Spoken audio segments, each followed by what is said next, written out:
വളരെ എളുപ്പത്തിൽ നമ്മുടെ വീട്ടിൽ തന്നെ നമുക്കൊരു ചിക്കൻ ബിരിയാണി ഉണ്ടാക്കിയെടുക്കാം. അപ്പോൾ എല്ലുള്ള പീസാണ് ഞങ്ങൾ ചിക്കൻ ബിരിയാണിക്ക് വേണ്ടി എടുത്തിരിക്കുന്നത് കേട്ടോ. എല്ലുള്ള നല്ല മൃദുവായ പീസുകൾ എടുത്തിട്ട് നാരങ്ങ പിഴിഞ്ഞൊഴിക്കണം. അതാണ് എൻ്റെ ഫസ്റ്റ് സ്റ്റെപ്പ്. നല്ലോണം കഴുകി വൃത്തിയാക്കിയതിന് ശേഷം നാരങ്ങ പിഴിഞ്ഞൊഴിക്കണം.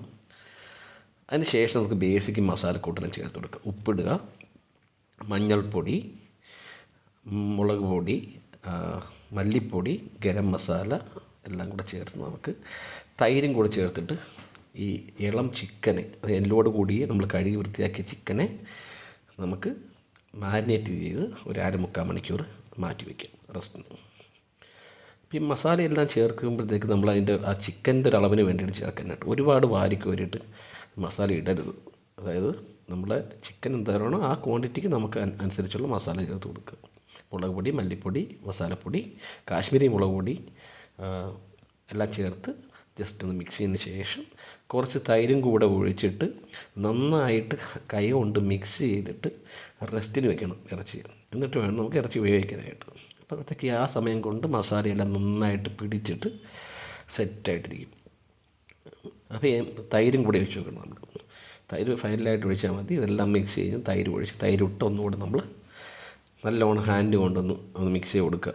എന്നിട്ട് നമുക്ക് റെസ്റ്റിന് വയ്ക്കാം. ഇതാണ് ഇതിൻ്റെ ഫസ്റ്റ് സ്റ്റെപ്പ് എന്ന് പറയുന്നത്.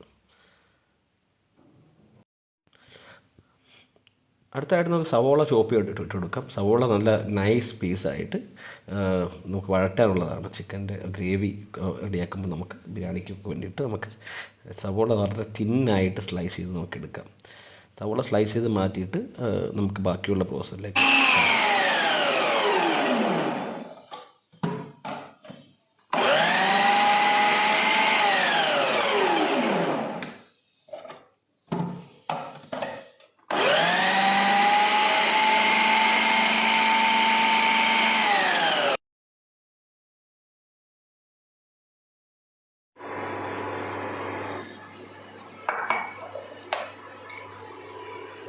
ഉപയോഗിക്കാൻ വെച്ചിരിക്കുന്നത്.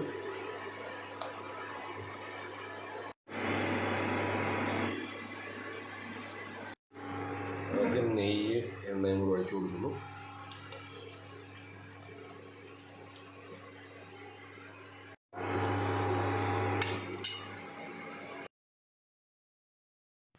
അങ്ങനെ നെയ്യും എണ്ണയും കൂടെ ചൂടായി ഇങ്ങനെ വരുമ്പോഴത്തേക്ക് നമ്മൾ ബിരിയാണി മസാലക്കൂട്ട്, ജീരകം, അതായത് ബിരിയാണി മസാല പാക്കറ്റായിട്ട് കിട്ടുന്നത് നമ്മൾ ഇട്ടിട്ട് ജസ്റ്റ് ഒന്ന് മൂപ്പിച്ച് കൊടുക്കുക. ഇത് മൂത്ത് വരുമ്പോഴാണ് നമ്മൾ അടുത്ത കൂട്ട് ചേർത്ത് വെക്കുന്നത്. പച്ചമുളക്, ഇഞ്ചിയും വെളുത്തുള്ളിയും കൂടെ അരച്ചിട്ട് നമ്മൾ ഈ നെയ്ക്കകത്തിട്ടിട്ട് റോസ്റ്റ് ചെയ്യും. അതാണ് നമ്മളിപ്പോൾ ചേർത്ത് കൊടുത്തത്.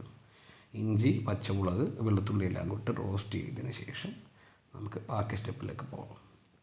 ഇപ്പോൾ നമ്മുടെ നാട്ടിലുണ്ടാക്കുന്നത്, നമ്മുടെ വീട്ടിലുണ്ടാക്കുന്ന ഏറ്റവും സിമ്പിളായിട്ടുള്ളൊരു ബിരിയാണിയാണ് നമ്മൾ ഉണ്ടാക്കുന്നത്. കാരണം വെച്ചാൽ നമുക്ക് ഒരുപാട് മസാലയൊന്നും ഒരുപാട് ഈ സുഗന്ധദ്രവ്യങ്ങളൊന്നും നമുക്ക് ഇഷ്ടമല്ല. ഏറ്റവും ലോ ആയിട്ട് സ്പൈസി ആയിട്ടുള്ള നല്ല ഡിലീഷ്യസ് ആയിട്ടുള്ളൊരു ബിരിയാണിയാണ്. ചോപ്പ് ചെയ്ത് വെച്ചിരിക്കുന്ന സവോള നമുക്ക് ഇതിലേക്ക് ആഡ് ചെയ്ത് കൊടുക്കാം. ഇതിനകത്തേക്ക് സവോള ഇങ്ങനെ വഴണ്ട് വരണം. നന്നായിട്ട് സവോള വഴണ്ട് വരുമ്പോൾ മാത്രമാണ് നമ്മുടെ ബാക്കിയുള്ള കാര്യങ്ങളിലേക്ക് നമുക്ക് കിടക്കാൻ പറ്റുന്നത്. സവോള ഇട്ടിട്ട് കുറച്ച് നേരം അടച്ചു വയ്ക്കി വേവിക്കണം. സവോള ഇങ്ങനെ വഴണ്ട് വരുന്നത്, തക്കാളി സവോളയും കൂടെ ചേർന്ന് ഇങ്ങനെ വഴറ്റി നല്ലോണം ഡീപ്പായിട്ട്, അതായത് ഡീപ്പായിട്ടല്ല, നല്ലോണം വഴണ്ട് വരുമ്പോഴത്തേക്ക്, അതായത് ഇതിൻ്റെ ജ്യൂസെല്ലാം നല്ലോണം റോസ്റ്റായിട്ട് ആ പദത്തേക്ക് വരുമ്പോഴത്തേക്ക് നമുക്ക് ബാക്കിയുള്ള ബിരിയാണി മസാലയൊക്കെ ചേർത്ത് കൊടുക്കാം. ബിരിയാണി മസാല ഞങ്ങൾ വേറെ പുറത്തുനിന്ന് മേടിക്കും. പാക്കറ്റാണ്. ഉണ്ടാക്കിയാലും നമുക്ക് വേണേൽ പൊടിച്ചെടുക്കാം, അല്ലെങ്കിൽ പാക്കറ്റായാലും ഈസ്റ്റേണിൻ്റെ ബിരിയാണി മസാല നമുക്ക് വാങ്ങിക്കാൻ കിട്ടും. ഈസ്റ്റേണിന് എടുത്ത് പറയുന്നില്ല, നിങ്ങൾക്ക് ഇഷ്ടമുള്ള ഏതാണോ ഞങ്ങളിപ്പോൾ ഉപയോഗിക്കുന്ന ഈസ്റ്റേണിൻ്റെ ബിരിയാണി മസാലയാണ്. ആവശ്യത്തിന് നമ്മുടെ സവോളയ്ക്കും ബിരിയാണിക്കും റൈസിനൊക്കെ കണക്കാക്കിയിട്ട് ആവശ്യമുള്ള ബിരിയാണി മസാല ചേർത്ത് കുറച്ചുകൂടെ കളറിന് വേണ്ടിയിട്ട് കാശ്മീരി ചില്ലി കൂടെ ചേർത്ത് കൊടുക്കുക. കുറച്ച് കുരുമുളക് ക്രഷ് ചെയ്തിട്ടുള്ള കുരുമുളക് പൊടി എല്ലാം ചേർത്ത് കൊടുത്തതിന് ശേഷം അതിനെ നല്ലോണം ഫ്രൈ ആക്കി ചിക്കൻ. ഇനിയാണ് നമ്മൾ മസാല മാരിനേറ്റ് ചെയ്ത് വെച്ചിരിക്കുന്ന ചിക്കൻ എല്ലാ പീസുകളും മാരിനേറ്റ് ചെയ്ത് വെച്ചത് റെഡിയായിട്ടുണ്ടായിരുന്നു. അപ്പോൾ അത് നേരെ ഈ ഗ്രേവിയിലേക്ക് ചേർത്ത് കൊടുക്കുക.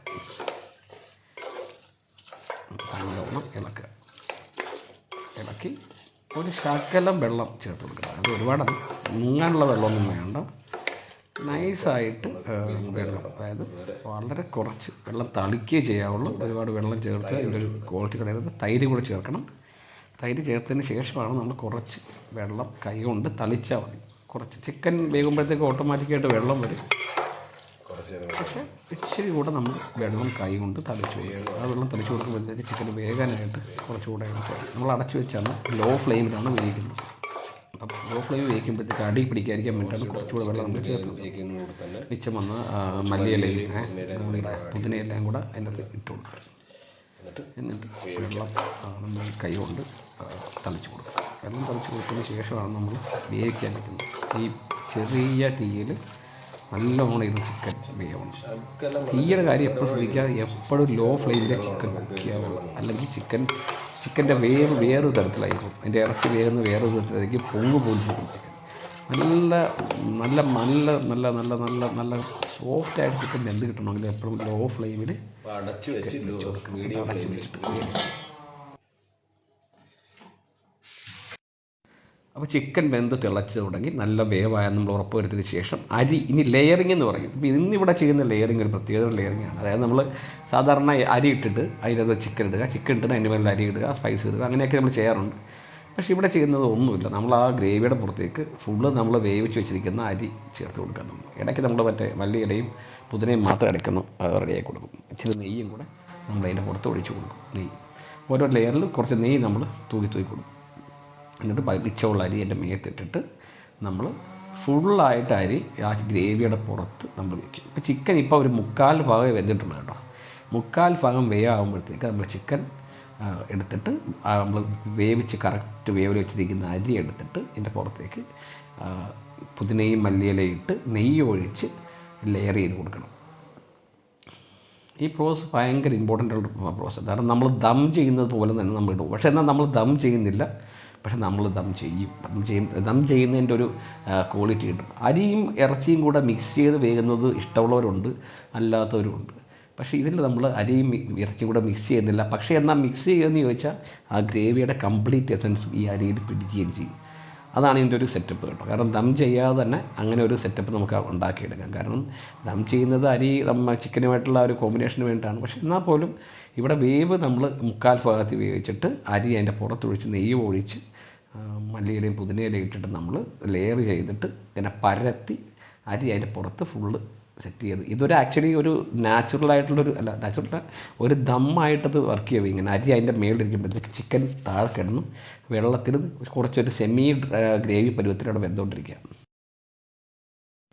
അപ്പം നമ്മുടെ ബിരിയാണി റെഡി ആയിട്ടുണ്ട് കേട്ടോ. ഞാനപ്പോൾ സൈഡിൽ നിന്ന് ജസ്റ്റ് ഒരു 10 മിനിറ്റ് ഇങ്ങനെ അടച്ച് വെച്ച് വേവിച്ച് കഴിയുമ്പോഴത്തേക്ക് ലോ ഫ്ലെയിമിൽ വേവിക്കുമ്പോഴത്തേക്ക് നമ്മുടെ ദം ഇട്ടതുപോലെ ആവും ഇറച്ചി ചോറും. ഉണ്ടാ അത്രയ്ക്ക് ക്യൂട്ടായിട്ട് അരിയിൽ പിടിച്ച് നമുക്ക് കിട്ടും. എന്നാൽ ഓവറായിട്ട് മസാല ഇളകാതെ വളരെ ടെൻഡറായിട്ട് നമുക്ക് കിട്ടും. നമുക്ക് പതുക്കെ ഒന്ന് സെർവ് ചെയ്യാം ബിരിയാണി കേട്ടോ. ഇതിന് കാണുമ്പോൾ മനസ്സിലാവും നമ്മൾ വീട്ടിലല്ല നമ്മളെ കോഴിക്കോടൊക്കെ പോയി റെസ്റ്റോറൻറ്റിൽ ഉണ്ടാക്കുന്ന പോലത്തെ ഒരുപാട് മസാലയിൽ കിടന്ന് അളിയാത്ത നല്ല കിടിലം ബിരിയാണി നമുക്ക് വീട്ടിലുണ്ടാക്കിയെടുക്കാം ഈ ഒരു പ്രോസസ്സിലൂടെ. അപ്പോൾ എല്ലാവരും നിങ്ങൾ ട്രൈ ചെയ്ത് കഴിഞ്ഞാൽ ഇറച്ചിയൊക്കെ നല്ല ടെൻഡറായിട്ട് നല്ല കിളാന്ന് ഇങ്ങനെ വെന്ത് കിട്ടും ഇങ്ങനത്തെ രീതിയിൽ കുക്ക് ചെയ്ത് കഴിഞ്ഞാൽ. അപ്പോൾ എല്ലാവരും ട്രൈ ചെയ്യുക, അഭിപ്രായങ്ങൾ അറിയിക്കുക. അപ്പോൾ എല്ലാവർക്കും സബ്സ്ക്രൈബ് ചെയ്യാത്തവരുടെ സബ്സ്ക്രൈബ് ചെയ്യുക, ഷെയർ ചെയ്യുക, സപ്പോർട്ട് ചെയ്യുക. Bye guys.